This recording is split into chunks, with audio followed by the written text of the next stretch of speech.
Let's take a look at some reactions coming in. Rajnath Singh, the Defence Minister, is speaking. We also have a reaction from Civil Aviation Minister Jyotiraditya Scindia. Let's listen in one by one. First to Rajnath Singh.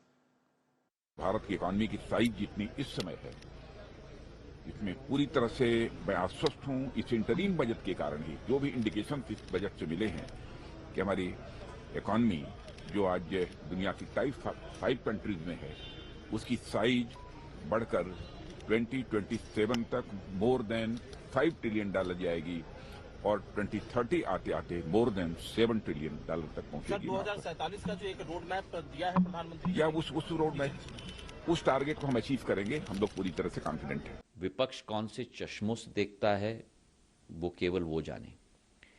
Bharat 10वीं बड़ी आर्थिक विश्व शक्ति थी 2014 में, आज 5वीं बड़ी आर्थिक शक्ति बन चुकी है। 5वीं से अगले 3 साल के अंदर हम तीन सबसे बड़े आर्थिक शक्ति में हम लोग परिवर्तित होंगे। इस बजट में भी इंटरिम बजट है, वोट ऑन अकाउंट बजट है, पर फिर भी मुझे पूर्ण विश्वास है कि इस बजट में भी वही सफर आगे ले जाएंगे। और उस We are joined by Shashi Tharoor and we'll take his reaction on the budget.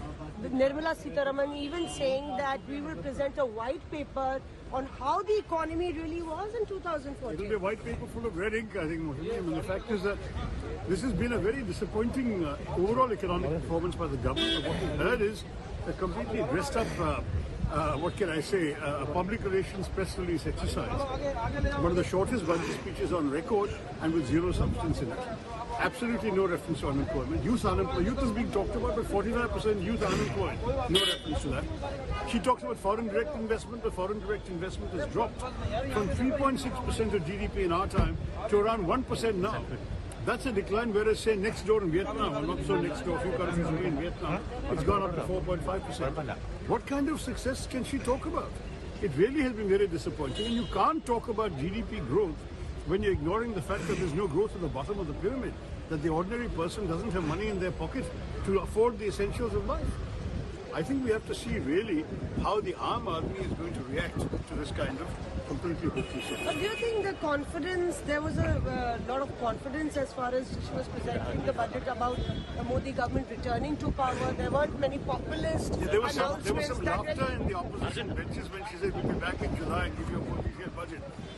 We expect them to be sitting in the opposition in July, we'll see. Thank you very much for talking to us. Shashi Tharoor there saying that that he is expecting the BJP to sit in the opposition and saying that when Nirmala Sitharaman said that she'll be returning, BJP government would be returning to power, the opposition benches were smiling.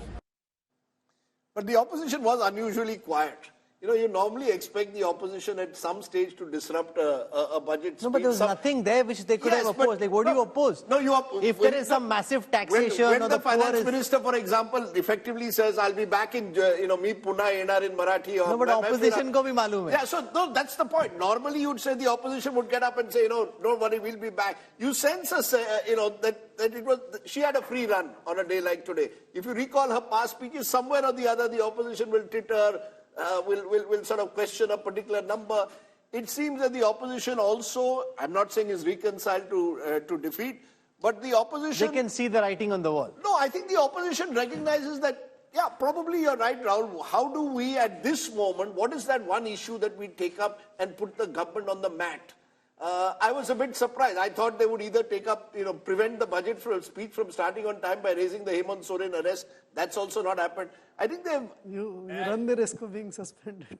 And Rajdeep runs the risk of being told that he's giving the opposition ideas on how they need to play the role of a better opposition. Saurav Majumdar joins us. Saurav is the editor of Business Today. Saurav, from the reactions that you're picking up, not much reason for corporate India to be disappointed because there are no major changes in taxation. She's kind of kept the cruise liner going. Absolutely, Rahul. And as we were discussing this morning, this is a roadmap and this is also a report card. So if you take the two aspects of this, I think she's made it very clear that the July budget will be the one which will actually set out the entire game plan for Viksit Bharat. But of course, she's not really, for the markets also, any news which is not disruptive is good news. So I think in that sense, this budget sort of is a good budget in that sense.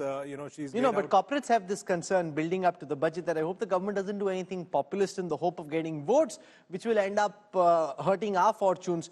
What Nirmala Sitharaman has done in this budget very carefully is ensure that she doesn't tread on any of those lines. Absolutely, and I think she's also put her eggs in some of the key baskets like green energy, which is another important element of the Modi game plan, and stuff like that. I think some of those elements she has clearly pushed, which we expected. That it is, I would say, it is on expected lines. And markets are flat, Saurabh, so that I presume, therefore, markets also weren't sort of too focused. They didn't want to hear any bad news. As long as they didn't hear any bad news, that was good enough. Absolutely. No news in that sense is No, and they've already factored, these are markets that are record highs. They've already factored in the prospects of the government coming back to power and are enthused with the political stability. The last thing they want is that there be political instability. And if you see the interim budget itself, it's very clear that this is a finance minister speaking from the position that they will come back to power. That's another message which is clearly coming through if you look at it from a political spectrum, because she says that July is where we will talk about our plan for the broader roadmap. Okay, let's get in some reactions. Remember, we've got reporters on the ground in Parliament, the opposition finding various reasons to attack the government. There on your screen right now are the reactions from the stock market. Both the BSE Sensex and the Nifty quite flat. The Nifty up just 3 points and the Sensex up 47 points, 71,999. Both of them trending flat, and not much reason for enthusiasm, but not any reason for being disappointed either, Rajdeep. That seems to be the key message here. No, I think the key message at the moment is that, why, to take off from what Rajiv Kumar said, if it ain't broke, don't fix it. When you put in those 65,000 crores in 2019 into the Kisan Samman Yojana, you somehow were conscious of the fact that there was a feeling that one of the reasons you'd lost the December elections of 2018 was agrarian distress. And a sense that the farmers were in a situation that needed instant alleviation. Where the Yogendra Yadavs may, continue to suggest that there is serious agrarian distress, obviously the government doesn't seem to think so. I don't know whether Mr. Yadav is still with us, but the voters don't seem to think so. The voters don't seem to think so. Otherwise, there should have been some kind of backlash in those in the 2023 winter elections. Nirmala Sitharaman is just exiting Parliament. One of our colleagues, Mausmi, is walking out with her. Let's see. Guess that.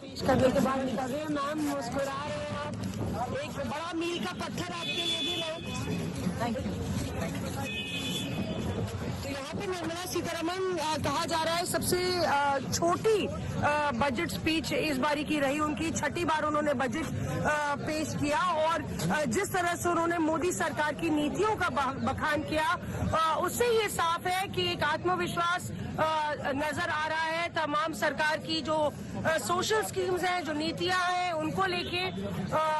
एक तरफ जहां विपक्ष कह रहा है कि युवाओं के लिए, रोजगार के लिए, महिलाओं के लिए कुछ नहीं था, वहीं निर्मला सीतारमन का कहना है कि कहां से हम आने वाले समय में हमारे देश का रेलवे का, हवाई जहाज, एयरपोर्ट्स, रोड और पावर, ये जो इंफ्रास्ट्रक्चर के चारों क्षेत्र हैं, हम वर्ल्ड स्टैंडर्ड के बनेंगे, ऐसा मुझे विश्वास है। देश के विकास को गति देने वाला, रोजगार को बढ़ाने वाला और गांव, गरीब, मजदूर, किसान के कल्याण की सोच रखने वाला ये बजट आदरणीय प्रधानमंत्री नरेंद्र मोदी जी के नेतृत्व में वित्त मंत्री निर्मला सीतारमन जी ने दिया है। मैं दोनों को बहुत बहुत शुभकामनाएं और शुभेच्छाएं देता हूं। नमस्कार।